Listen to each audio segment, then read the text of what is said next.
Hello, gang, and welcome to week two. And I hope this this video finds you well as always. I'm excited to share a little bit more of this course. And as I looked over the course, as I saw like the discussion posts and the chapter outlines and things like that, it was built well. It was not, I mean, it was built sufficiently. In other words, the the the course was in a situation where it relied a lot on the textbook and it relied a lot on prompts from the textbook, and I think that's appropriate. However, I think it's necessary, given the topic, that we spend a week or two talking about the history and the development of multicultural counseling so we get an idea of where this discipline has come from and where it is now and possibly where it's going. I think that's very important given the ever-changing landscape that is multicultural counseling. As I alluded to in my previous video, when I took this class as a graduate student 20 years ago, the context was quite a bit different. In the 2010s, I can say as a student of counselor education and supervision, there was an explosion of research regarding social justice and diversity.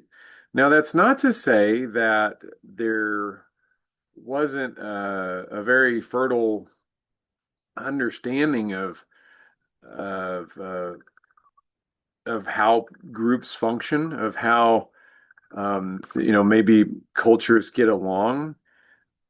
There was an added emphasis, and I think some of that emphasis has to do with you're looking at trying to find new areas of research as a researcher. There's always pressure to publish if you're in higher education, but there were also a lot of different shifts culturally. So you saw things such as the the Supreme Court ruling that made same-sex marriage lawful, and you saw a lot of things in society that were changing.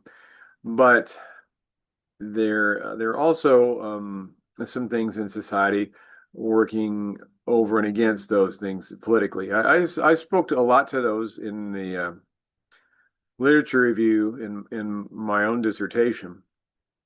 And some of this information I'm going to share this week comes from that literature review. Not all of it. I mean, if you're interested, I can share that. But if not, I'll share in a condensed form what is necessary for students to know entering into a discussion about multiculturalism and particularly multicultural counseling. So I'm going to share my screen, and I think I need to probably switch views because I think it's going to show up very poorly on this screen. I think it's going to be too small. Yeah, that's probably pretty small for you all to see on your devices. Let me do some changing quickly. And in fact, I'm just going to pause it there and cut this up into a couple videos. So that's a quick introduction. So um, know that the stuff that I posted online in week one that had to do with Piaget and Bronfenbrenner's ecological theory, we're going to bring that back into conversation next week because it's going to help us understand kind of a trajectory of how and why we find ourselves in a situation where we do now. And at least with the context of multicultural counseling. So give this a minute and I'm going to reposition the camera